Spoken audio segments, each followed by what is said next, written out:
Welcome everyone. We have a new episode, and this episode is very much important and present situation, especially those the company has involvement with cyber informations and this kind of things. Especially, I get a lot of like inquiry, especially from Malaysia and Singapore. They love to know more about this topic. So we have our expert panelist, expert technology analyst, Mr. Rob, as well as we have Mr. James Eid for Eid Foundations. So we're gonna hopefully we will learn from our expert panelists. So I want to start from Mr. Rob, especially he is tech analyst for many media as well as corporations. So how do you want to analyze this topic and how we can understand about cyber information sharing? Sure. Well, we saw it in spades during the ramp to the antivirus. There were a lot of huge efforts using supercomputers to try to analyze existing data and come up with medications, and that required that these efforts use the medical information in various countries. And we discovered real quickly that that wasn't as easy as well. We knew it wasn't going to be easy, but it was a lot more difficult than I think a lot of folks realized. In fact, IBM has subsequently indicated they want to get out of the medical side entirely because they just can't get stuff done because of the inability to share medical information across borders. To address that problem, recently a technology called homomorphic encryption has been presented. It's being driven by companies like Microsoft and Intel. And what it allows you to do, it allows you to analyze the information without decrypting it and without moving it. So you can now look at information. The people that are sourcing that information remain anonymous. You're just looking at trends and broad trends across a geography or ecosystem, and the information stays present. The patients aren't identified, and the end result is you can do the analysis and hopefully come up with a cure more rapidly. But of course, that means that the various hospitals and governments have to adopt not only homomorphic encryption, but they have to still agree to share the information, because another problem we've got on top of the government problems not wanting the information to stray across borders is hospitals often make their money off of their research and off of their unique capabilities in terms of particular diseases, and they're not really willing to share that information with the world at large because they view it as a monetary benefit.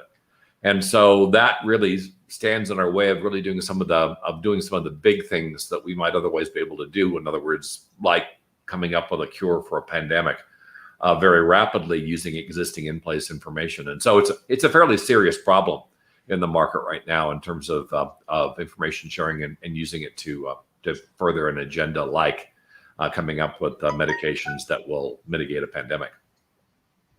Mm-hmm. Thank you, sir. Mr. Jamie, how do you want to analyze this point, especially cyber information sharing? Yes, my foundation has run up against this, and I won't pretend to be an expert on this subject, but I can tell you my experience in this. Because it is our belief that if you have resources and others do not, why not share? Well, it turns out that it isn't so simple to share information, to share money, to share other resources, because you have to have trust on both ends, and trust is at a short end of the commodity spectrum these days, and for good reason, because as our expert explained, there are things like intellectual property, there's proprietary information, and there's security. All of these things have to be factored into, so you can't just have this trust. I'll send the money into the ether and the money will arrive where I want it to. It doesn't work that way. So, I have a manufacturer in China, and getting money to China to send it to Africa, the product to Africa, it requires, I just got a new business card, a Visa card, because Western Union doesn't accept American Express. So I've had to go through some bureaucratic hassle just to be able to get, because my bank won't trust the Chinese bank. So I can't do a bank-to-bank transfer. So these things, these are complications when you want to go about just business. Just getting one product made in one country and sent to another is not as simple as it sounds. Now, there are these things that are being worked on, the encryption, for example, that can maybe make this more successful, where you don't have to have, you could have this trust but verify. You end up sending the information to where you think you want it to, and you have to have trust that it will get there and not be stolen by someone else, and not arrive at multiple locations when you only intended it to go to one.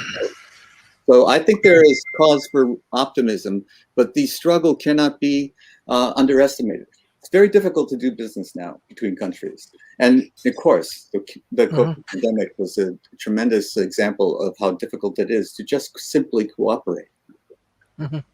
Yes, Mr. Rob, you said that government organizations, healthcare systems, and many organizations has to take some sort of protections and strategy, so to sharing their information and other things. So what type of strategy the government and healthcare system they can take, especially how it's important for example, many Asian countries right now and many corporations, how they can utilize their technology for secure the cyber information.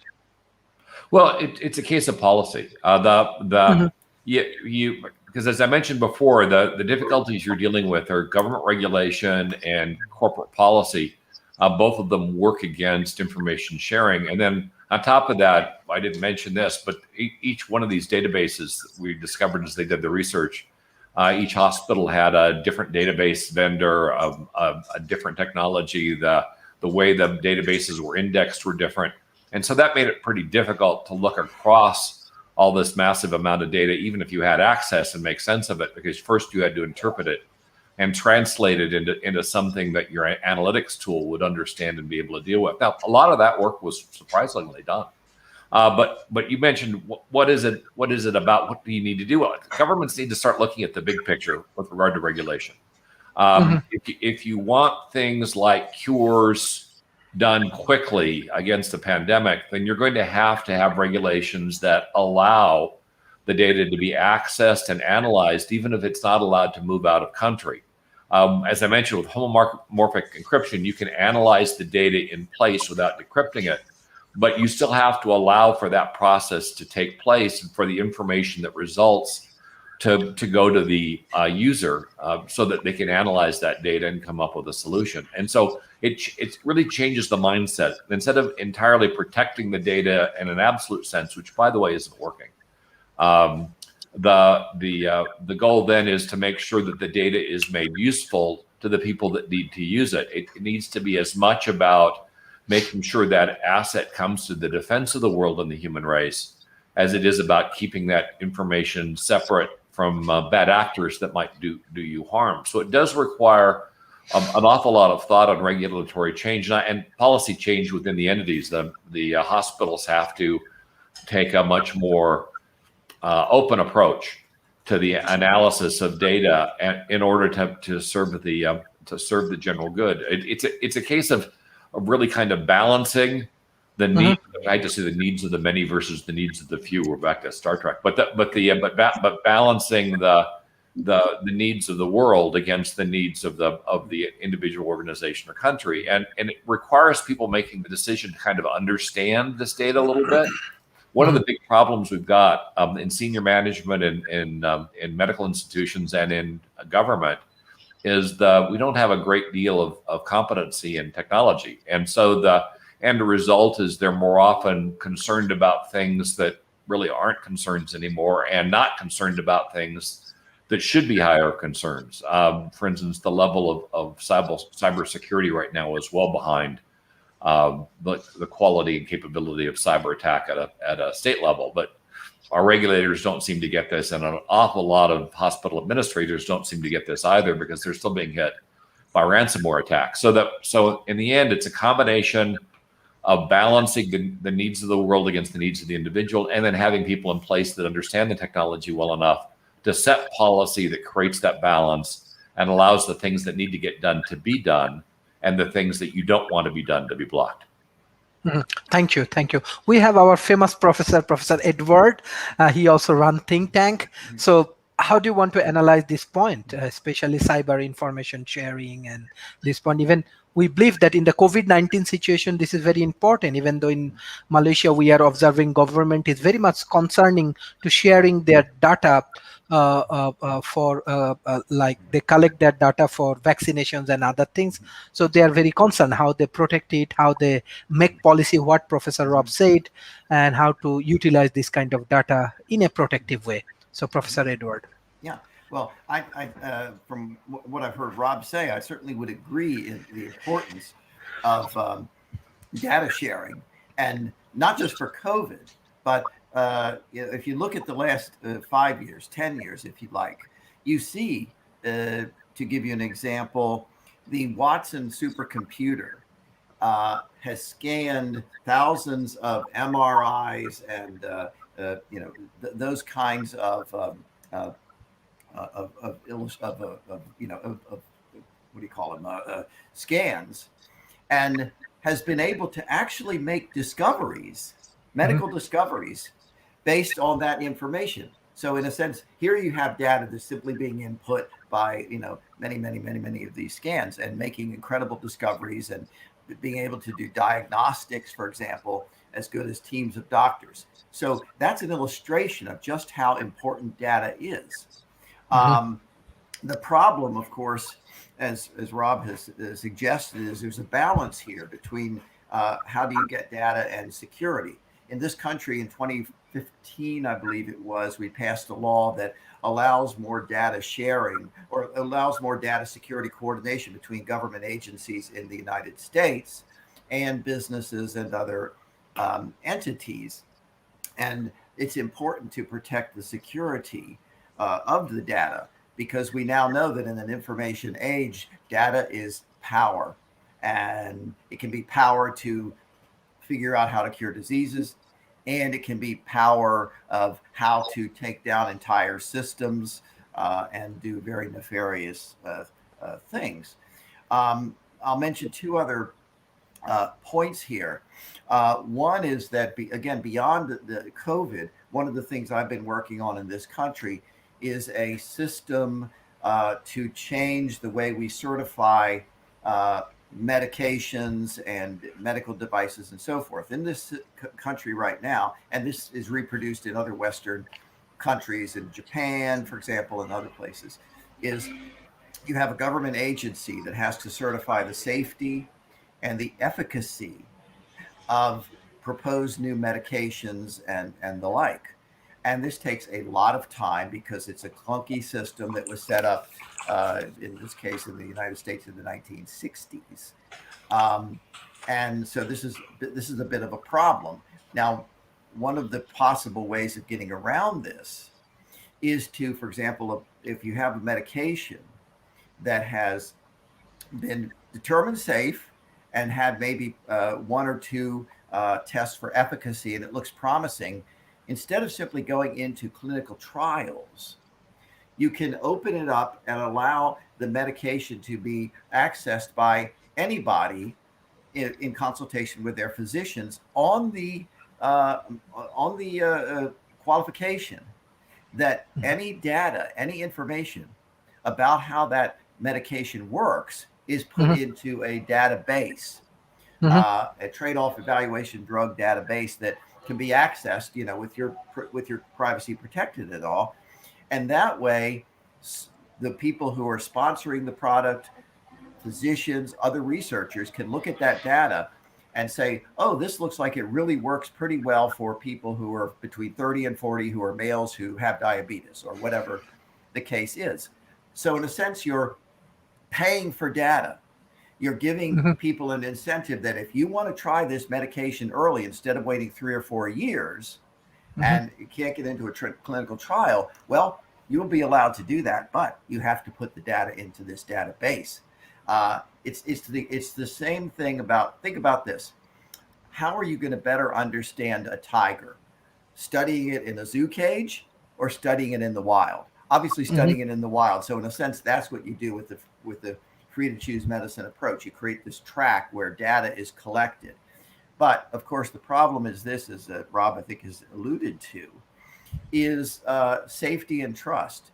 Do I trust the federal government with my data? Frankly, not a lot. Do I trust businesses with my data? Maybe a little bit more, because if they release my data and it gets out and bad things happen, people aren't going to deal with that business anymore. So there is this very important trade-off, but I do want to emphasize the importance, the high importance of data in the future for many, many things, especially for medical cures. Thank you. Mr. James Eid, yeah. Yes, I think it does come down to trust. That is the barrier that we have right now. And what we have are ways to solve it today if we follow the science. But unfortunately, the people that know how to do this, how to share this data, and I say data, you say data, but I think that we want to build this, but the people who are setting the policy don't understand it. And so they don't make the best decision. And they put in place obstacles to being able to put in place the things that can allow us to share this data, which would be useful to all of us. So we have to start thinking about us as not as a country, but as a people in the same world. And if we can adopt that attitude, and will we adopt it this year? No. Will we adopt it this decade? I doubt it. But we have to be moving towards that goal, where we are one people, one globe, and we are all working on the same problems to stay healthy, to give people the ability to live dignified lives. You know, we're not asking to become gazillionaires. What we want to do is share things that will help all of us live comfortable, dignified lives. And it's not it's not out of our reach. We can do it. But we have people, and the rise of nationalism is what we are seeing today. And this is the exact opposite of what we need. When people are thinking it's my country, right or wrong, then we're never going to share data. And we're always going to hoard it, and we're always going to be suboptimal in our answers. Yes, as we have expert like Mr. Rob, I want to share one information, because this is one of the big report against Bangladesh Prime Minister, as well as the defense head, defense chief, that Bangladesh government buying some equipment from Israel, and they utilize it for spying and this kind of things. So I just want to know, Bangladesh mass spying Israel company, and this is actually a big issue right now. So how do you want to analyze? I'm sharing this information. They do a film against Bangladesh, like defense ministry, as well as it's actually created. But my things is that how the country like Bangladesh or defense ministry, or example, that this kind of small country create awareness about the data and about this kind of equipment and these things. I don't know, like example, how do you want to analyze, and what is the future prospect? Is it helpful for nations, or it's actually problem, or it's a regular issues? We just trying to blaming Israel for these things. Well, so you're talking about spying, which is the exact means that's gaining access to information you're not supposed to have access to, which is certainly when you have a state doing that. And we've had allegations here, at least, of both Russia and China using spying technologies to penetrate our medical organizations to get access to our medical research, which shouldn't really be necessary, but sadly is. And of course, we've had long time efforts, cyber efforts across country borders, just to gain insight into what leaders are thinking and anticipate future attacks, whether they be economic or physical. That's kind of the nature of the game. The sad thing, at least for me as an analyst, is that often the data that we need to protect our lives is harder to get to for us than it is for a foreign entity to get access to do us harm. And I think that's part and parcel to what we're dealing with here. Is it should be only hard to get access to information like, say, defense data on weapons, which probably shouldn't be broadly shared across borders unless you're selling those weapons to the other people. As opposed to medical information, which should be broadly accessible across borders because you're trying to come up with cures. I mean, I'm convinced that if we get access to all the research that's been done on cancer and correlate it, we could come up with much better medications than chemotherapy, which is basically mass poison. I was off topic a little bit, but if you ever read up on how chemotherapy was created, that is one hell of a scary story. In any case, so at the end, the governments probably need to spend at least as much time understanding the balance between data access and data protection as they do spending time trying to get access to a competitor's data.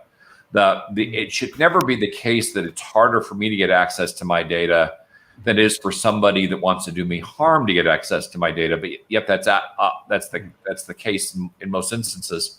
We're hoping that quantum technology will assist us a great deal here, because with quantum technology, you get a notification if the data is observed in transit, and that will let you know if, in fact, you've been compromised anywhere from the source to the person doing the analysis, and that could close a lot of gaps, because right now we've got a belief in the market that you can create a perimeter defense around a company or an entity, and that works, and it hasn't worked for at least a decade, to my knowledge. People are getting through the perimeter, and so we now have a concept called zero trust, where everything either inside or outside has to be validated on a consistent basis. You can't just trust it in absolutes. One of the big problems we had in this country during the Bush administration, there was a desire to interconnect all the nuclear power plants with the idea if they were interconnected, then if a breach occurred, they'd be better able to respond to it, not thinking through the fact that one of the big protections the nuclear power plants had is they were air gapped. And so people couldn't get to these systems. As soon as you started connecting the systems, all it would take is for one of these nuclear power plants to be penetrated, and you could lose all of them. And we discovered that back in the 80s in IBM, when we were running a large test. We created what we thought was the most secure company on the planet, and we hired a guy out of the CIA, a retired guy out of the CIA, and he breached in 24 hours. And he didn't even try to penetrate the company that we protected. He protected another company that wasn't well protected, that was trusted. And so he came in through the trusted link, got into the secure site, and fully compromised it. We've had instances in Las Vegas where people have penetrated security in casinos by breaching the pump in the aquarium in the casino itself, because the pump was connected. And historically, one of the big reasons HP is huge on security right now is a lot of the breaches occurred with people just sitting outside, taking a printer offline, then cloning the printer and coming in with the network thinking they're a printer, but they're not a printer, and then they get an escalation of privilege, and once again they've got access to data. So we need a comprehensive approach to data that takes into account the problems and needs of the intelligence organization, but assures that citizens can get equal or better access to the data they need to survive than people that are trying to attack the country in a hostile fashion.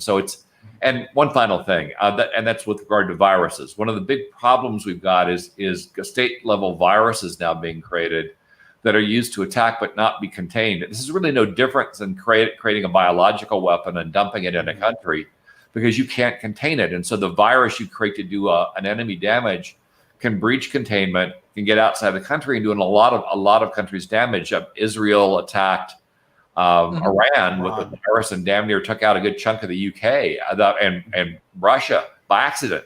So we need to start thinking of this from a global sense. The things that we need to do to be safer, the things we need to start avoiding doing so we don't take ourselves out by taking down the grid accidentally. Yeah. Thank you. Yes, Professor Edward. Yeah, Rob makes good points, and I think the kind of crux of the issue, as we were talking about, is trust and whether we have a community of values. By the way, I very much understand Israel's position, since literally the day after the state was created in 1948, 5 countries attacked them with the Really? notion of completing Hitler's job of wiping them all out. And Iran has been quite clear about wanting to exterminate them. So you understand that for Israel's security is really, really, really, really important, and for other states as well. That maybe aren't as as under the kind of a threat that Israel is, but certainly we're coming up to the 20th anniversary in the United States of the 9/11 terrorist attacks, and while I was very concerned that attempts to deal with that attack would basically compromise the security of American citizens, it is a legitimate. Yeah, exactly. It is as a libertarian, I was concerned about that, but it is a legitimate concern. But Rob, this is kind of the crux of the problem. Would I trust the government of Bangladesh or the government of, fill in the blank, to come up with a system where we all have a community of values and no one is trying to exploit it? I'd probably trust the UK. I'd probably trust France. I could go down a list of countries. I'd probably trust Belgium and Holland, and I'd probably trust Japan, and I'd probably trust Singapore and so forth. But there's a whole lot of countries that are not good actors. And so that really is the problem, is that if we could get everyone to agree, then we'd create that wonderful system where we would have access to, and researchers would have access to data so we could cure cancer, which is one of my big things. But when we have a community right now that, where we don't have trust because we still have national concerns, then that's where the problems come. Again, if you want to take a look at India and Pakistan, there's not a whole lot of trust between those countries. If you want to look at China and pretty much anybody else, there's not a whole lot of trust there. So that to me is the problem. And especially because China is, especially in the last 3, 4, 5 years, instead of being let's cooperate, let's everybody trade, and let's become one big happy commercial community, which is what I'd love to see.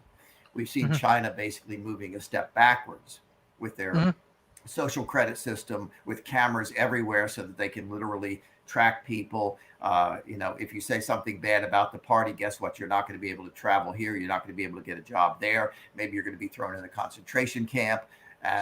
So how do you create a community of trust with actors like that? It's a problem. Thank you, Professor. Mr. Jem, yes.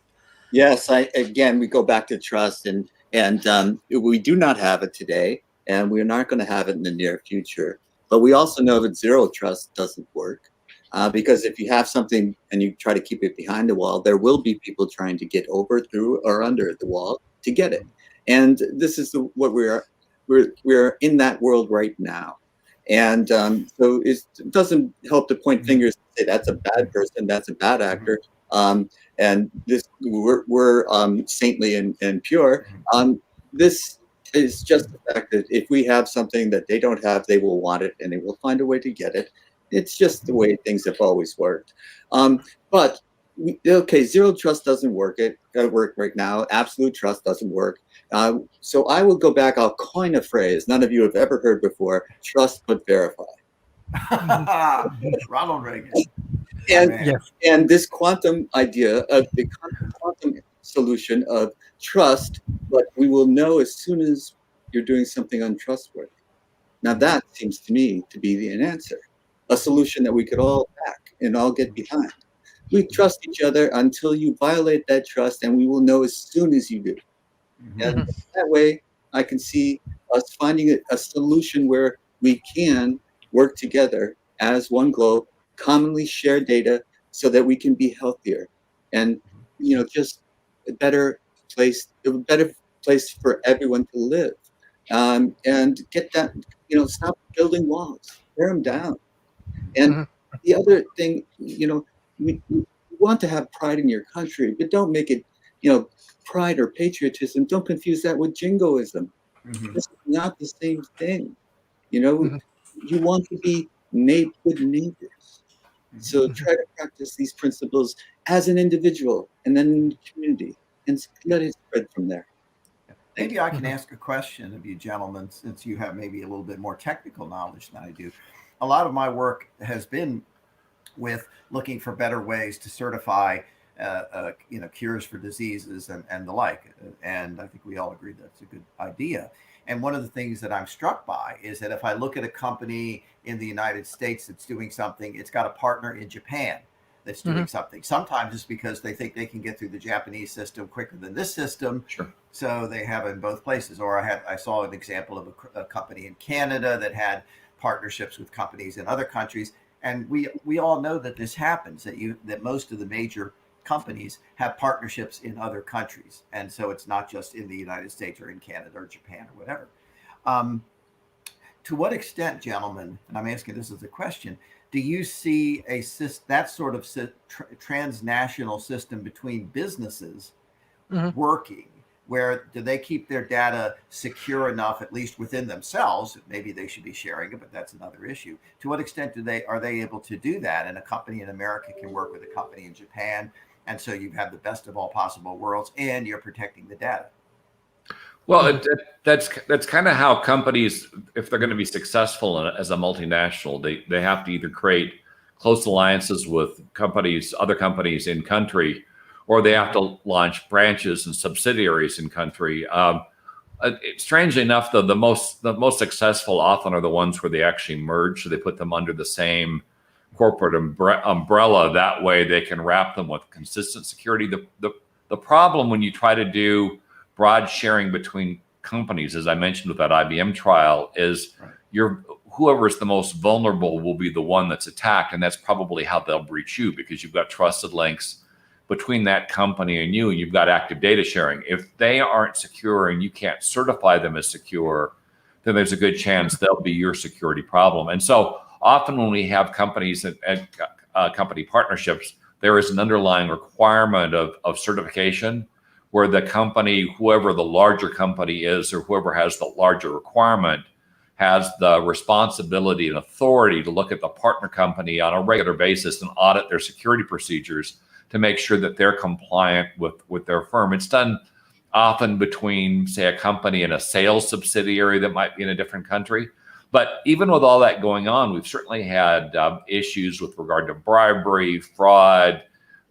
It's not a perfect science, and the best practice, at least the one that's being most consistently done successfully, is merger and acquisition with a complete conversion of the security process in the foreign country to match the corporate parent, so that they can make sure that it's done right. But certification's a way around that. As long as the certifications are really done, you don't let the partner self-certify, because they don't always do that. I mean, I was involved in an effort myself, which I walked away from, to falsify records to clear a certification. And once they said, yeah, I'm going to create a second set of books, I said, yeah, I'm out. I'm not doing that.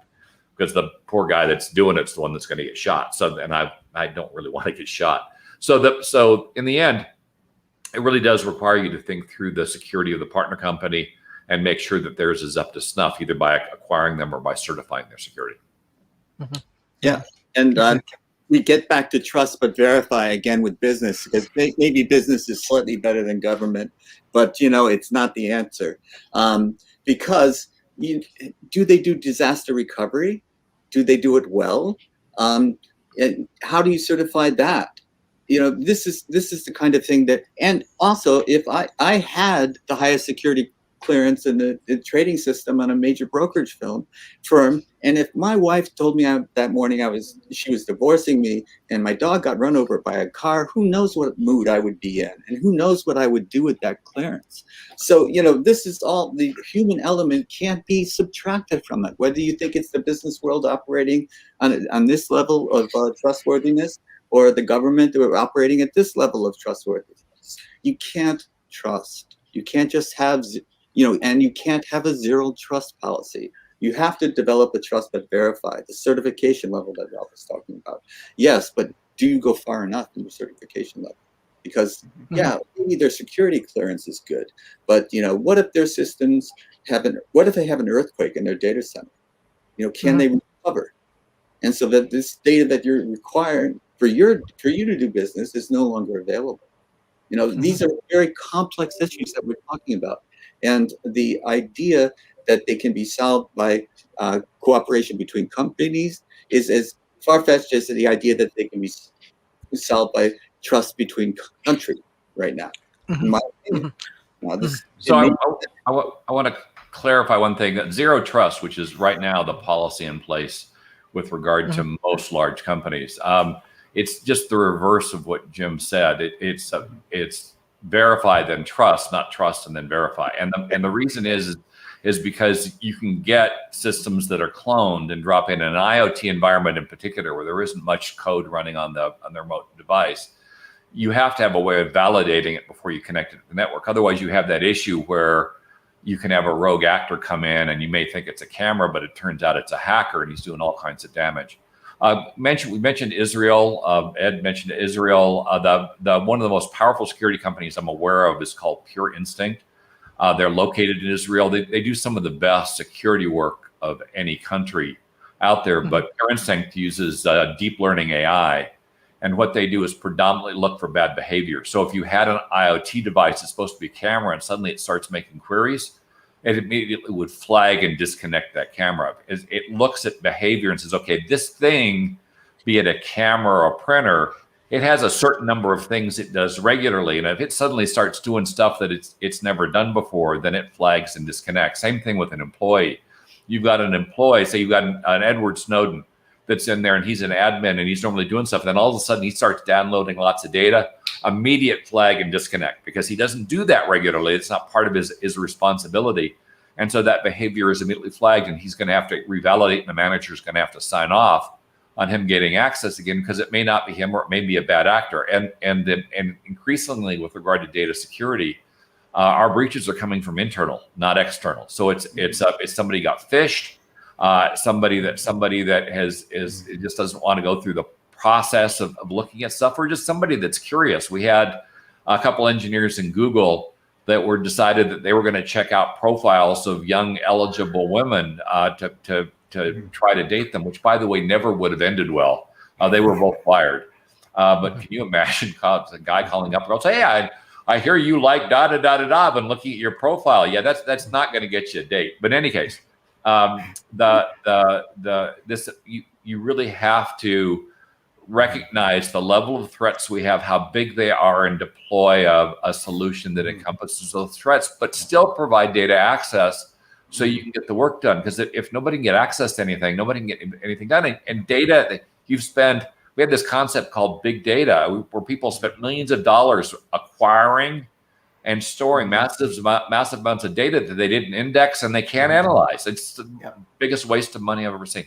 And so part of your data effort has to be figuring out what you're going to do with it and making sure that the people that need to get access to that data can do it. We've mentioned Watson several times. Another major trend right now is creating digital assistants for business. Microsoft last week talked a great deal about theirs, but the idea that you could just sit down and ask for Division 7, what's the sales? How is their cost benefit going? And you could get real-time answers from the computer like you're talking to a person. That's brilliant, but to make that work, those systems have to have access to that data, and then they also have to be secured. So somebody walking in from the street can say, "Hey, what acquisition are you going to be doing next week?" and have 4 digital assistants pipe up and an SEC investigation result. So this stuff needs to be thought all the way through. Every time a system's implemented, not only you have to think through what it's supposed to do, but what could it do that you didn't anticipate, so you can handle consequential damages and the unintended damages. And so in the end, it does require that we put people in place in senior levels that understand how this stuff works. So they're not making decisions that do more damage than good, and that kind of goes to the heart of this. Is if we're gonna, trust. We've all brought up trust, and the issue is we should be able to trust. The way we're behaving right now, we can't, and fixing that inability to trust goes to the heart of our ability to do anything, whether it's developing the next flying car or curing the next disease. Just one point I just want to add, because last year I have a chance with professors Richards from Stanford University and Mitsubishi, they collaborate together for technology transformations and these things last year. I think this time it's a more than $5 billion business agreement in between Mitsubishi and Stanford University. Was it the But autonomous? Was it the autonomous driving project? They had one of those going. I think they have multidisciplinary projects with Mitsubishi and Stanford University. Okay. But yes, he's my even friend, Professor Richard. I can remember they have a specific department for Asian countries, business management and other things. Anyway, but my fact is that, like example, when this kind of technologicals agreement and other thing happen, what actually Mr. Rob said, Professor Edward said about policy, it's in between. Example, USA to Bangladesh, example, USA to Indonesia, or USA to Pakistan. So in that situation, I have a big concern from this kind of developing side, like developing countryside, how they handle this kind of policy. Do they have enough human resources to develop this policy? What you were discussing about the securities policy and validations and other things, do they have enough resources or company or supporting staff to handle this kind of things? I have a big doubt, even though I'm sure that our content will be shared by different planning ministry, prime minister office. So I request maybe Mr. Rob and Professor Edward and Mr. James Sid also, you can analyze how we can develop good human resources. When it's Japan and USA, it's okay because of their intellectual ability and long-term research and other things. But question is that why Al Jazeera come up with these questions, and there is a big confusions in between prime ministers of Bangladesh and the defense chiefs and the mass people and media. Even though last 10 years of Bangladeshi progression, economical progression is really good, but only for this kind of news and other thing, it create big things. Even though religion and other things, we have some gap in between Israel and Bangladesh, but this kind of things happen. But my question is that how we can develop better human resources, better policy, better certifications. I think definitely this kind of developing nations have this problem. Yes, Mr. Rob. Well, just look at best practices. Companies that have been around for hundreds, well, over 100 years now. IBM has been doing this probably better than most in terms of securing. In fact, they had some of the early breaches around the mainframe with Japan. Both Fujitsu Heavy Industries and Hitachi were caught breaching IBM in the early years, and then IBM created a relationship with both firms so they could actually license the technology. Didn't help them much; it put them way behind, and they really weren't competitive on the mainframe as a result. By the way, I was in competitive intelligence for a period of time, which is kind of the spy end of companies, and we go through cycles, and it's just very odd where everybody decides they're going to spy on everybody else, then somebody gets caught, and then nobody spies on anybody for a while, and then another generation comes in and they start spying, and it becomes a pretty big mess. It seems like we can't institutionally learn anything. But that aside, what you do is you go to somebody, a company like IBM, that does this very well and knows how to certify. And you use them as an example, bring them in as a consultant if you want. There are security firms that specialize in this as well. I don't know any off the top of my head, but they can also be brought in to oversee the effort. But it's a case of spending at least as much time thinking through how you want to do this, how you're going to secure it, how you're going to share it as you do implementing. What often happens with governments and companies is everybody gets gung-ho to implement, and nobody's all that gung-ho to think it through first. And so you have this whack-a-mole result where you've got a series of problems that you should have considered during the design of the effort that now get considered after implementation. It's kind of like building a house and then just deciding, okay, maybe we want to think about where you want to put the doors. A perfect example was in Micronesia. They built a hotel and they got it all built and all of a slab reinforced concrete. And then somebody says, what about the plumbing and electrical? Yeah, it did not. I mean, they had to core drill, run it all on the outside of the ugliest building I think I've ever seen in my life because they didn't sit through and plan it properly. So in my competitive analysis class, they used to draw a chart, and on the different axes was direction and speed. speed this way, direction this way. And invariably people went wrong direction, high speed. Let's execute and implement without first figuring out where it is you're going to go. And if you're on a map and you go fast before you figure out where you're going to go, chances are you're going to be in the wrong direction very quickly. And so it comes down to really sitting through, having people on the team that understand security, understand the data needs and requirements, and then can craft a plan that is both meets the needs of the users that want access to the data and meets the needs of the security professionals that want that data protected from third parties that aren't supposed to have access. But that's got to be done up front, and that really requires a great deal of work. And then you can implement, and then there's a pretty good chance you'll implement, and you won't have the problems after you're done that are going to require you to change that implementation and slow down the overall deployment. So that's my advice anyway. Thank you. Yeah, Professor Edward, you are expert on policy research and this kind of things. Especially, I personally believe developing nations, they have to invest a lot of money for research. Even though there are corporations making money, I'm sure, but they have to do a lot of improvement in that area. So what your advice, even though data research, everything is important, especially for what we are discussing about protecting themselves. Yeah. Well, I'm not as great an expert on the cybersecurity as my fellow panelist here. But since we've been talking so much about trust, maybe I'll make a more generic comment. And I also work with a number of African private groups that are trying to improve things in Africa. I've been to Asia, of course, and other parts of the world, Latin America.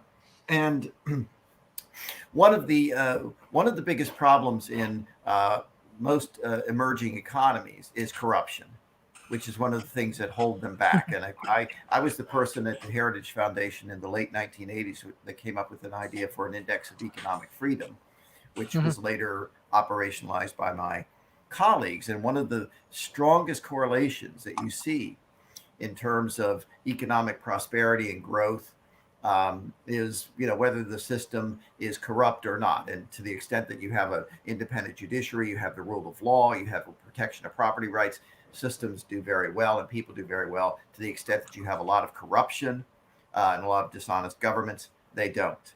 And so one of the things I hope your listeners will think about, especially those who want to go into technology, which I highly approve of, and this sort of thing, is you're not only going to be the leaders in the economy, you're not going to only be the leaders in your company trying to get both work in country and with companies and entrepreneurs in other countries.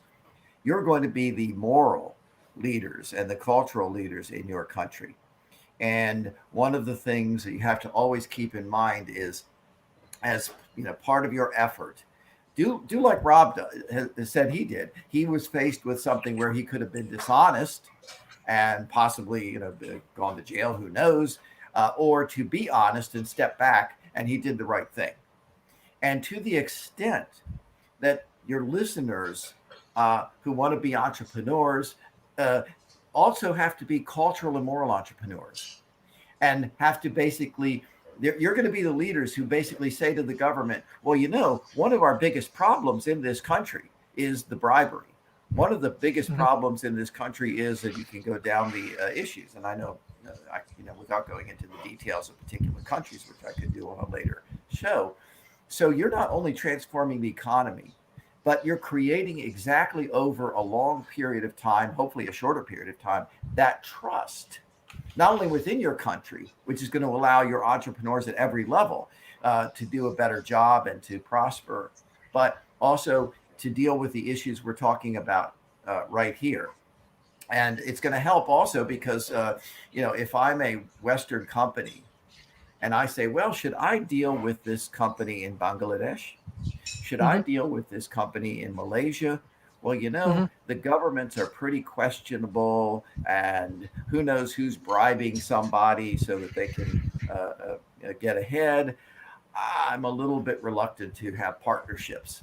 Whereas if you see that, hey, the company is not only very honest, but the culture is changing, then you're going to probably say, yeah, let's give it a chance because we really want to deal with this company in Bangladesh. We really see that as an emerging market. We'd love to be partners with them. We'd love to see them prosper. The more they prosper, the more everyone prospers. So that's kind of my big picture generic insight that I hope is useful. Thank you, Mr. Jamseed. Yeah, I will start with a joke that's only I'm a little bit older than the joke. Let's put it that way. There's two programmers that are hired to do a job, and one of them says, "You go find out what they want, and I'll start coding." And because the idea of design first is essential to doing anything right, and you have to figure out what is it that you want to do, and then go about figuring out how you're going to do it before you start driving nails. It's just the way it works. Or you can do it the other way, but it just doesn't seem to work. More often than not, it fails. You have to design what you want, and you have to know what you want. I've got a program in Uganda now, and half the people that I talk to think I'm crazy, and half the people think I'm wonderful for doing it. And it's not the easiest country to do work in. These are the things that you have to. I believe in the old, Nixon philosophy in China, engagement. You engage, and then you find ways to work together. And if you don't engage, then you're never going to cooperate. You're never going to find the optimal solutions that you need to make these things work. And I do think that there's security in Israel in 1948. That takes precedent. But there was one of our founders in the United States that said, if you're going to sacrifice freedom for security, you don't deserve either. Something to that effect. Benjamin Franklin. Yes, Benjamin Franklin. And it was, it's the idea that you have to have balance. You have to. There has to be, and I apologize for my confusion over wording, but I do think that the trust to verify, and right now we're failing to verify. Eric Snowden was trusted until he did something he wasn't supposed to do. But we don't catch the Eric Snowdens often enough now. So we have to be able to put our emphasis on that. But if I was a developing country and I wanted to start something like this and protect myself, I would definitely start with design. And no matter how much I know, I only know a little. Get the experts, consult the experts, people who have done it before, who have failed before, and have figured out how to make it work. Thanks. Thank you. Yes, Mr. Rob, you are expert on that area. And what's your comment, especially for the policymakers, when this kind of big business happen? And in that situation, we live in 21st century. We do not have opportunities that, okay, we just control our economy. We have to do business around the world. Data is definitely important. We have to protect our data. Side by side, we have to continue our business. What your advice? What your strategy, and what your guideline? And definitely we will share all of your guidelines to the at least to the top levels, and at least to the planning ministry in different developing nations.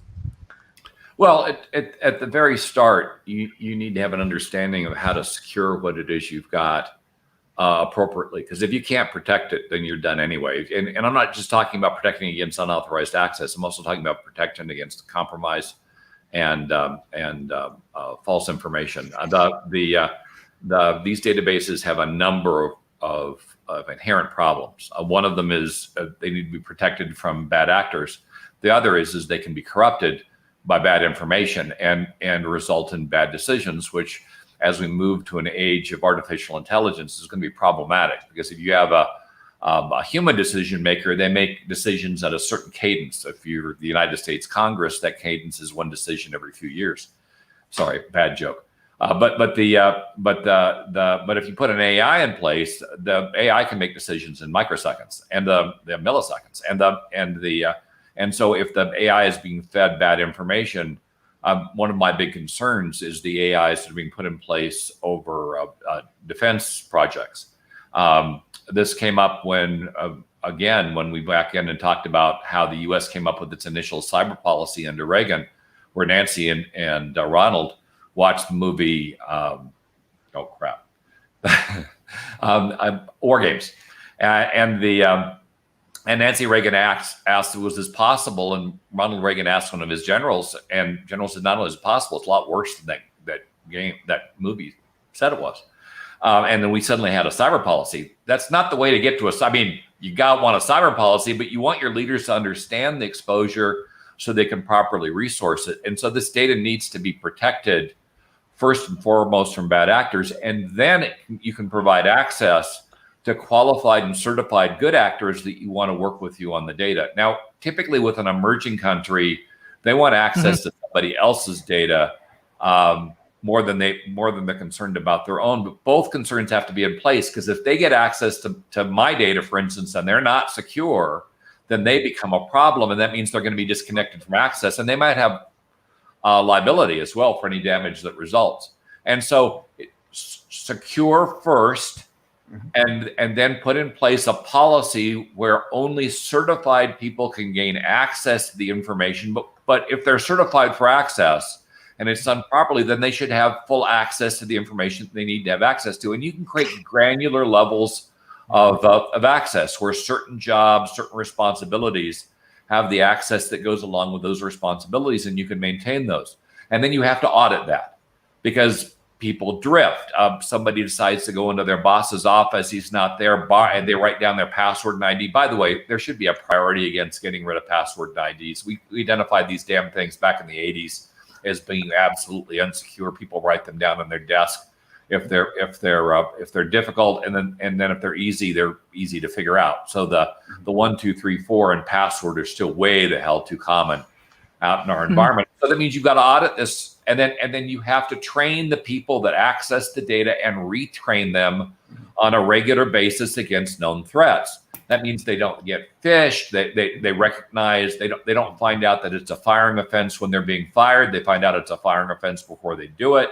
To me, if you put somebody in a position, train them properly to do something bad, and you fire them, that's your fault. And so the goal is, zero problems as much as possible, which means you have to create a robust environment with levels of security, granular levels of access, and regular audits to make sure that's intact, and regular training to make sure that people don't remain your biggest problem. And always, people are your biggest problem. So it requires a comprehensive approach to the problem, and most folks just don't have the patience for that. Yeah, I want to add something real quick, because this brings up a memory of something that was about 6 or 8 years ago. Someone I knew ran a research lab in the United States, a very successful one, and I forget how many employees it had, but quite a few employees. And again, this was maybe 10 years ago, 8 or 10 years ago. And there was a data breach. Specifically, it turns out what had happened is some secretary had gone online and was doing something, and they had some peer-to-peer communications going on elsewhere. And somehow the data was exposed through this secretary who had gone to some, I don't know whether it was a dating website or something like that, and exposed the data. Fortunately, nothing happened in terms of nobody's data was stolen, and nothing bad happened, except that the federal government decided to make an example of this guy. And when they alerted him to the problem, he solved the problem immediately, cleared up everything, put in new security measures and all, but they decided to prosecute him. They decided to go to court. They decided to do all this sort of stuff. He had to shut down his laboratory. He had to fire all of his people. All of the research and all the material they were done, gone. He wrote a book about it, by the way, called The Devil Inside the Beltway, because a bunch of gung-ho bureaucrats who wanted to basically get a notch in their gun and say, see, we prosecuted this guy, give us a promotion. That's what happened. So, in terms of fix the problem. It didn't fix the problem. And plus all of his good work as a researcher and all of the people he was employing and so forth, all of that was wiped out. But a couple of scum bureaucrats got to say, see what we did, we killed this guy. And so that's why James was talking about the importance of engagement as opposed to let's beat this guy up and destroy him. I am somebody who's, is for engagement. There are a lot of people who I don't agree with on a lot of stuff, but when I see an opportunity to engage, can we make a little bit of progress here? Can we at least agree on this thing? And so I would hope that governments would also realize that the goal is not to destroy people. The goal is to make the system better so that we can all benefit, not only in this country, but in Bangladesh and in Malaysia and in all the other countries. So, so I want to make one comment on that. Then I've got to run to another meeting. Me too. Yeah, so I need to go. But I call this the blame problem. The focus on finding somebody to shoot first before you analyze the problem. I mean, we tend to do that a lot in government. We hold somebody accountable. We want them to resign. We want to fire them when we think it's going to fix the problem. That really should be the last step. The first step should be an investigation. You determine the nature of the problem. Then you determine a fix. And then when that's done, you can then decide if part of the fix is getting rid of the person that's the problem.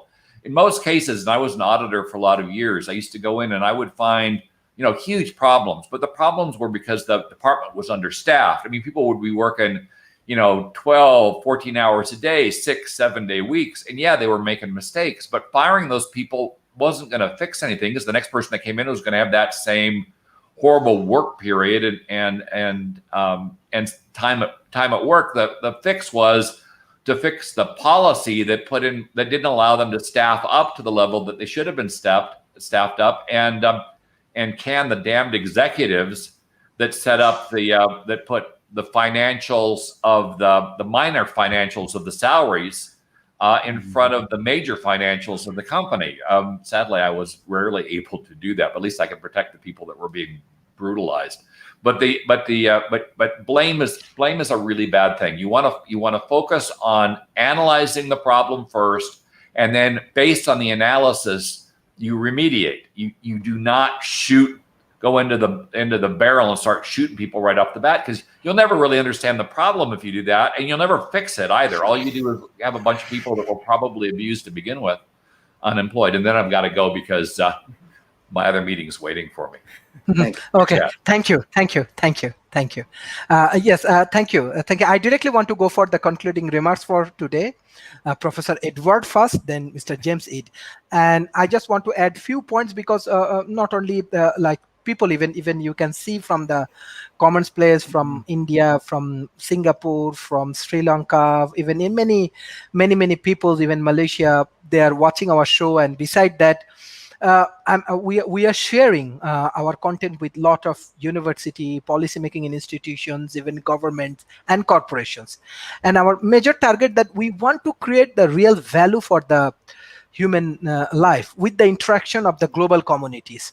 So that's why we are bringing Professor Edward, Mr. Rob, like Mr. James Eid.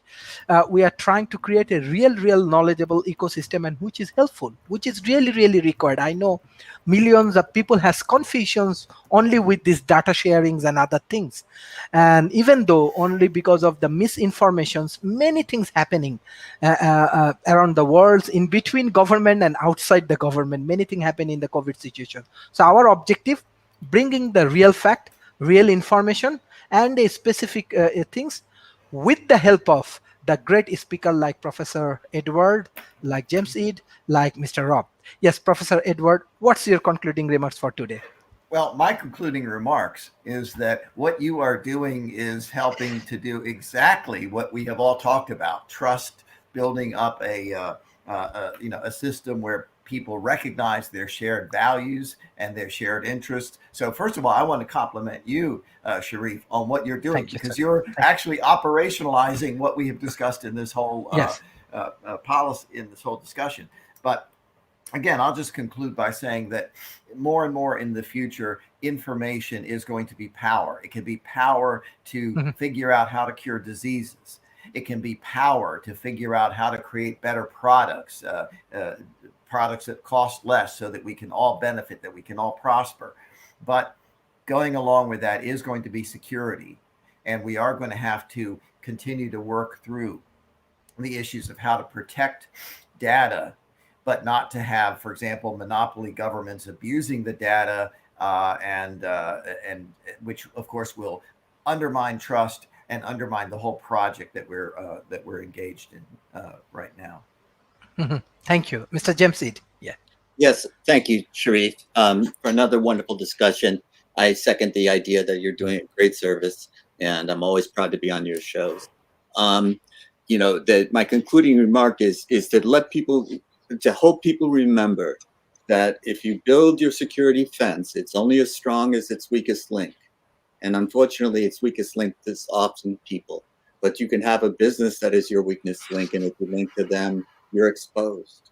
If you link to people that are not acting in your best interest, you are exposed.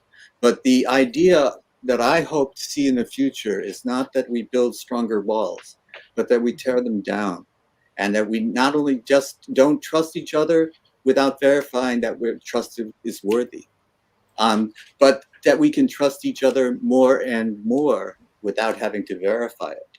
Now, that's idealistic. I know. It's not naive. It can be done. I believe that we can start to trust each other more. And I do believe that verification is absolutely necessary today and was be absolutely necessary tomorrow and probably for the rest of this decade. But if we work on building trust, and we do it by engaging with each other.